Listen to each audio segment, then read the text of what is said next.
Bapak Ibu yang dirahmati Allah Subhanahu wa Ta'ala, tentang kematian.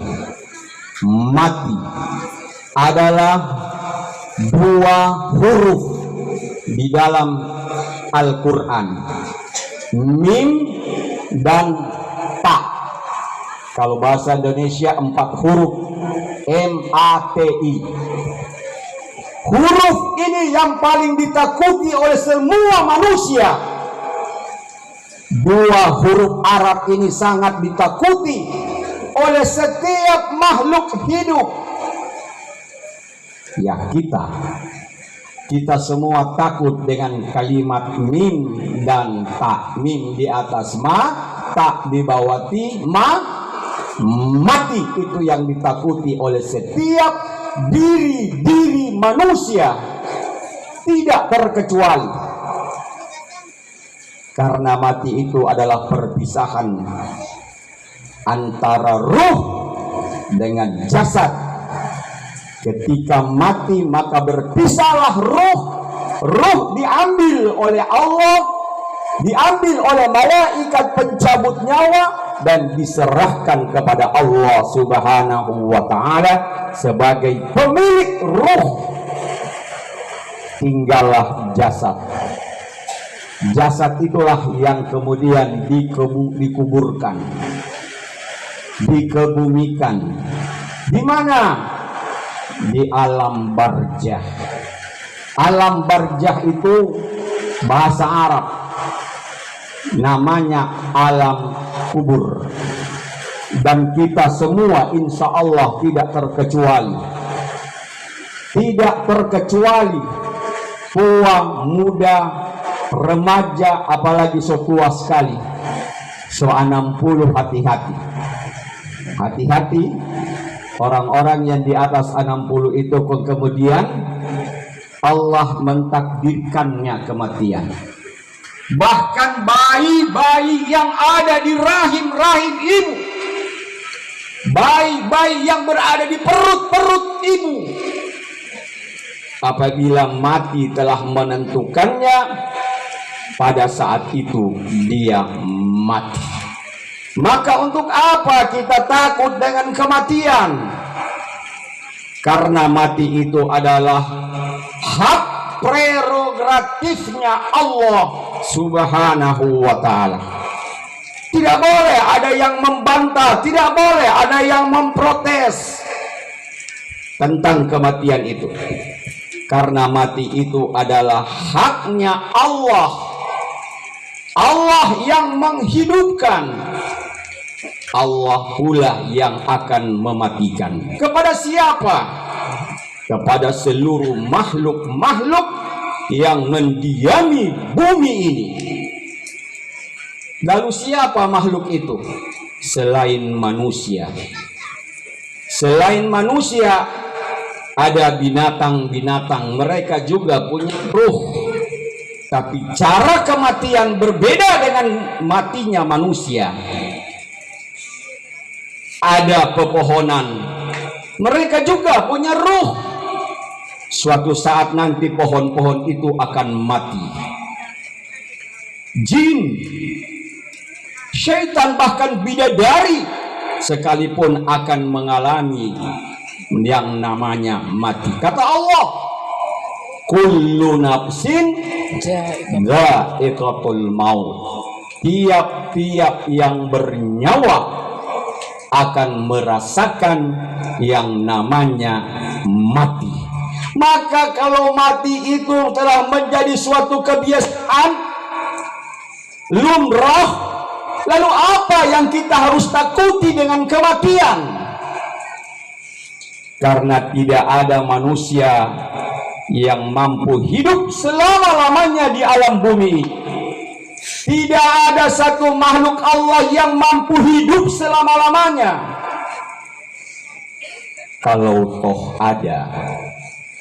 Kalau ada manusia yang hidup selama-lamanya, maka Nabi Adam alaihissalatu wassalam, manusia yang tidak dilahirkan dari rahim ibu,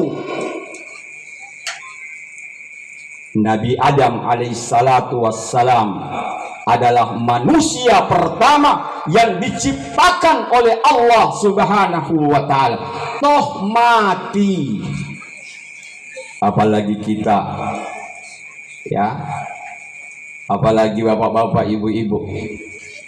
Bila suatu saat nanti kematian akan datang, tidak peduli ketika Allah Subhanahu wa ta'ala memerintahkan malaikat Israel bin malaikatul maut, wahai Israel, turunlah kamu ke bumi dan temuilah orang-orang yang sudah ditandai akan kematiannya. Maka malaikat ini setelah mendapat perintah dari Allah, dia tidak pernah berbantah-bantahan. Malam itu, entah siang, malam, sore, pagi, bahkan dalam suasana mati lampu pun, dalam suasana bencana pun, ketika Allah memerintahkan padanya malam itu, siang itu, sore, setengah hari, langsung dia turun ke bumi. Dia menemui orang-orang yang sudah ditandai akan kematiannya. Dia datang, entah kita berada dalam rumah, entah kita berada di atas kendaraan yang mewah sekalipun, entah kita berada di kebun, di pasar, di laut. Tunggu dulu. Saya biasa ceramah juga angkat tangan begini. Biasanya Pak Imam, suatu waktu saya di Ketang Baru ada ceramah, kong ada veteng lampu. Kong DP lampu saya udah buka. Saya lalu bagi kok nak strobe saya. Dorang kurangnya pilari di bersehati bibili kelapa apa santang, kurang kasih minum karena saya semua begini terus kasihan. Makanya saya mulai dulu kayaknya, alhamdulillah di sini aman. Toh kalau nyandak begini, siapa mau tanggung jawab ini? Ustaz ya. Alamat ajang, masya Allah. Ustaz yang mbak undang, no? Allahu Akbar. Ketika malaikatul maut diperintahkan Allah Subhanahu wa ta'ala, wahai Israel, turunlah kamu ke bumi, temuilah orang-orang yang sudah ditandai akan kematiannya. Maka pada saat itu setelah mendapatkan perintah, malaikat ini turun dan menemui kita. Kedatangan malaikat ini bukan membawa rezeki. Malaikat ini bukan pembawa rezeki. Dia datang pada kita hanya untuk mencabut nyawa kita, mencabut ruh kita yang terpasang indah dalam diri kita ini. Ketika dicabut, langsung diserahkan pada Allah Subhanahu wa ta'ala sebagai pemilik ruh. Tinggallah kita sendirian terkapar kaku, kita kedinginan, bahkan ketakutan. Setelah itu malaikat itu datang menemui orang-orang yang akan dicabut nyawanya. Dia cabut. Makanya ada beberapa ulama menjelaskan bahwa tanda-tanda kematian itu akan bisa kita lihat. Pertama kita lihat, kalau pertama kelakuannya sebelum datang kematian, dia orang Sindulang bilang cokodidi. Tahu cokodidi? Sama dengan ular minyak. Kesana kemari, kesana kemari. Tapi ketika dia sudah dibisiki akan kematian, maka berubahlah dia. Mulai duduk babadian, mulai jaga berpikir, ya Allah, mau mati kita ini. Orang semua sebenarnya sudah mendapat bisikan. Orang ini sudah dapat bisikan. Dengan apa? Dengan kematian demi kematian yang terjadi setiap saat. Makanya malam ini kalau ada orang duduk babadiang, Sudah babagara. So dia itu. Tapi bukan Pak Ustadz. Astagfirullahaladzim. Tapi jangan takut Pak Ustadz. Mati tetap akan datang kepada kita walau kuntum fi burujim musayyadah.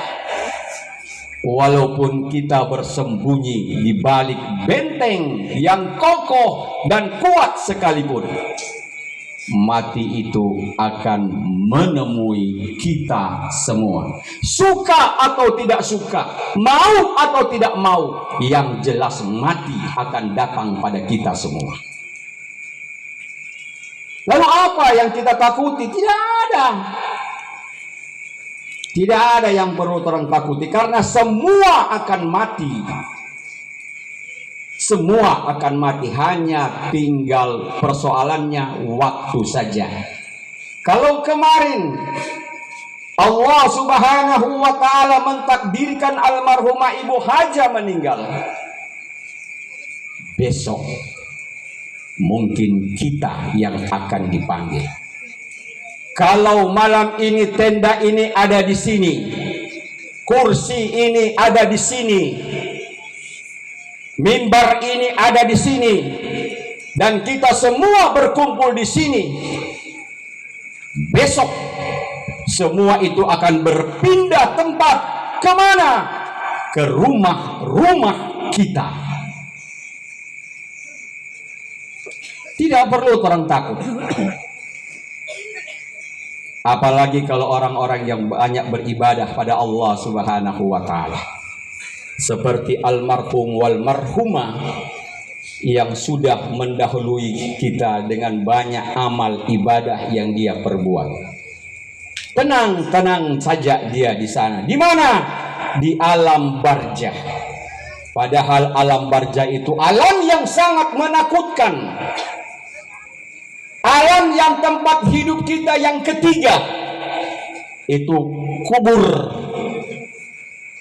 Tadinya kita tidak ada, tapi kita hidup di mana? Kita berada di Lauhil Mahfuz. Disitulah tempat-tempat ruh manusia ada di situ. Di situ kita hidup di sana. Kemudian karena perantaraan kedua ibu bapak kita kawin, maka kita pun lahir di muka bumi. Hidup yang kedua kita berada di alam perut ibu. Itu hidup di yang kedua. Hidup yang kedua kita hidup di alam perut ibu. Tidak lama di situ. Hanya 9 bulan. Para cerdik cendekia mengatakan 9 bulan, 9 hari, 9 jam, 9 menit, 9 detik. Genaplah 10 bulan. Untuk sementara kita ada di perut ibu. Semua kita ini pernah hidup di perut ibu. Kita bukan Nabi Adam yang diciptakan oleh Allah Subhanahu wa ta'ala. Bukan Siti Hawa, nenek kita yang diciptakan pula oleh Allah. Tapi kita manusia perantaraan ibu bapak kita kawin, maka kita hidup di dalam perut ibu 9 bulan lamanya. Kemudian kita lahir ke bumi. Di bumi ini tempat kita hidup yang ketiga. Setelah pertama di alam arwah, yang kedua kita di alam perut ibu. Tidak lama di perut. Yang kemudian kita hidup di dunia ini pun tidak lama. Tidak lama, Pak. Almarhum umur berapa meninggal? 70 berapa? 68. Kecil itu. 70 tahun sekian itu tidak apa-apa. Ya, nabi-nabi kita, nabi-nabi dahulu itu hidup sampai 900 tahun. Toh mati. Hidup 70-80 tahun itu tidak lama. Setelah hidup itu kita mati dan kita berpindah alam. Kemana kita? Ke alam barzah yang namanya alam kubur. Nah, di sini hidup paling lama. Hidup paling lama hidup di alam kubur, bu yang tidur. Kubur paling lama. Berapa lama hidup di kubur? Wallahu a'lam bishawab. Hanya Allah yang tahu. Sebab sejak Nabi Adam meninggal sampai hari ini, dorang belum pulang-pulang. Dorang masih hidup di alam kubur. Memang alam kubur itu alam mengerikan. Sebagaimana sumpah tanah. Tanah bersumpah kepada manusia, wahai manusia yang sombong, yang angkuh, yang congkak, kalian berjalan di pundakku dengan angkuh dan sombong. Kelak besok kalian berada di perutku, kata tanah. Maka tanah itu adalah gelap. Kubur adalah gelap. Kubur sungguh sunyi. Maka kata tanah, bawalah penerangan. Bawalah penerangan, bukan berarti bawa lampu, bukan berarti bawa HP, senter HP, tidak mampu. Kata tanah, bawalah penerangan. Apa? Al-Quranul Karim. Berbanyak baca Al-Quran. Alhamdulillah Pak Ustadz ini punya taman pengajian ya. Banyak santri-santri saya lihat di Malendeng ini Pak. Modal itu Pak untuk terang di alam kubur. Dengan pengajian kita, dengan mengaji, maka menerangi kubur-kubur kita. Kata tanah, ana baitul wahdah